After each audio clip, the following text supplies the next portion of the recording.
The Nintendo DS is still one of my favorite handheld gaming systems. Lately I played a lot of strategy games on it, and today I'm going to tell you which ones are still worth to play today. Welcome to the channel, let's start the video! The first game on my list is probably my favorite strategy title on the DS, Tom Clancy's Endwar. The RTS version on the PC and the consoles was bad, but this is not. It has World War III setting, colorful graphics, good story, campaign, single scenarios and a lot of other cool stuff. I made a review video about this game on my channel if you would like to know more. I played this game many times and I'm sure that I'm still going to play it again. Somehow I really love it. Give it a try, hopefully you will like it as well. The next game is Age of Empires: The Age of Kings. You probably wonder how an RTS PC game can be made into a DS game. Actually very well. It took everything which was good in the previous PC entries and created a new experience with those. It has everything what you loved on the PC, but this time it is in your pocket. I think it's very cool.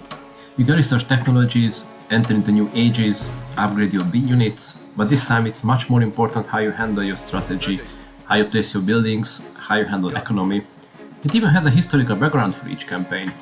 The graphics are nice, for DS standards, the combat animations are cool, there's a multiplayer option on one Nintendo DS, so what else do you need? I made a detailed video about this game on my channel as well. I don't think that there are many people who doesn't know Plants vs Zombies, but if you are one of them, this is a fun game which you must try. You have a garden and a house which are invaded by different zombies, and you need to plant different flowers, plants, traps, items to defend your home. Each level is challenging, there's a good variety of challenge in each level, the difficulty curve is good. My only complaint that it's a bit short, but don't worry, you can clock multiple hours into this game, do not miss it if you haven't played yet. Our next game is Age of Empires Mythologies. After the massive success of the previous Age of Empires game on the DS, a new developer released this title.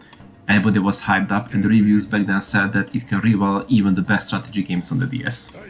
This title has 3 campaigns, achievements, 24 maps, improved battle animations, more strategy, improved economy. The graphics are more polished as well. You have a choice of 3 nations, Greek, Egyptian and Norse, with multiple heroes for each nation. You have the option to pray to gods for massive attacking battles.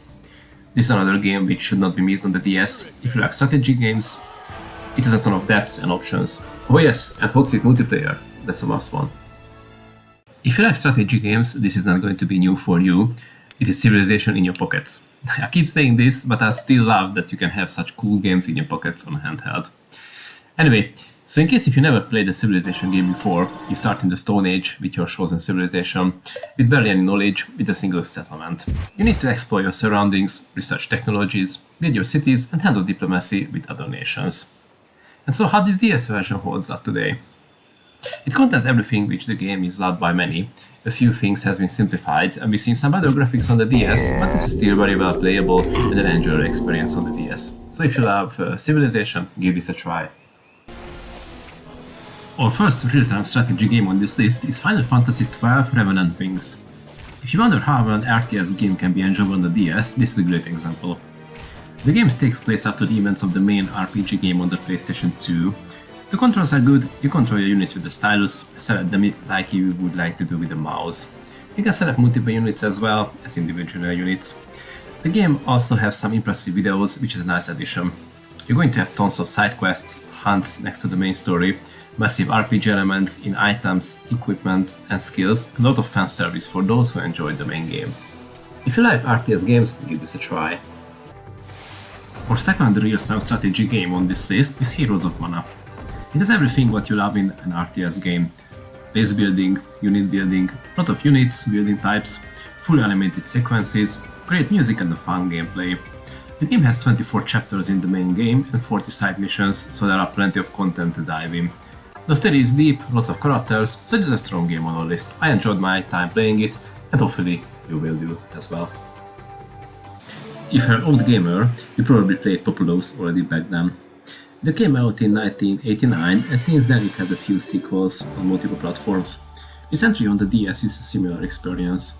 You're a god and you are battling against another god while controlling your people, developing the land for them, build settlements, use spells, wonders, give orders to your people, eventually leading them to battle against the other nation and they will start a war. It's cool, isn't it? You can also direct disasters to your opponent so they can receive meteors, earthquakes and stuff. If you have not played any Populous game, this is a solid entry where you can see it is generous for you. Back to the turn-based strategy games, we have Advance Wars or Days of Ruin. There are multiple Advance Wars games on the DS, but for me this entry is my favorite.